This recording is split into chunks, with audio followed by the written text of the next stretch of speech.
आमा जुन उदाउला र आमा तिम्रो घाउ दुख्दैन भने मैले एउटा कुरा भनौं। तिम्रो काखमा तेर्सो परेर घटघटी दूध पिएको कुरा, आँखामा आँखा जुदाएर फाटेको बेला मनसिएका कुरा, आफू अचाइनो भनेर पनि मलाई काखे बनाएर मलिन मुस्कानसँग मक्ख पर्थ्यौ तिमी। आफ्नो गलो कोटाएर पुलपुलाउँदै भन्थ्यौ कोखाई कोखाई वाम्म। आँसी खुर्पेटो डोको नाम्लो कुटपिस ढिकी जाँतो भित्र बाहिर मेलापात गुहार्तन यी सब कुरा छिचुलेर च्याप्प समातेर ग्वाम्लङ्ग बेर्दै न्यालो अंगालोमा चुप्प मोइ खान्थ्यौ। खपि नसक्नु स्नेह वर्षाउँथ्यौ म माथि। कति विशाल छाती होला मेरो लागि अविरल बगिरहने, कति गुना ठूलो आकाश होला तिम्रो मनभित्र म पूर्ण चन्द्र बनेर उदाउने आशामा। आमा मलाई शंका छ त्यो विशाल आकाशमा प्रकाश नपोख्ने आँसी जस्तै आधा चन्द्र उदाउँछ या शशिकलायुक्त चन्द्र चाँदनीले पूर्ण आकार लिन्छ। तिमी नसुनी हुँदा सिक्वामा खाना खान्थ्यौ, कहिलेकाहीँ हेपिन्थ्यौ घरेलु संस्कारबाट।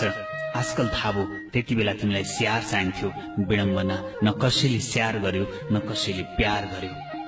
कहिलेकाहीँ बर्खे झरी खस्थ्यो आँखाबाट तिम्रो, कहिले बादल फाटेर छ्याङ्ग आकाश खुले जस्तै हुन्थ्यो मलाई हेरेर। आमा तिम्रो आशाको त्याम्रो कति झिनो छ भन्ने कुरा मलाई मात्रै थाहा छ। तिमीले कैयन बर्खा बितायो त्यही चर्खामा, तिमीले कति पुष बितायो त्यही उकुस मुकुसमा।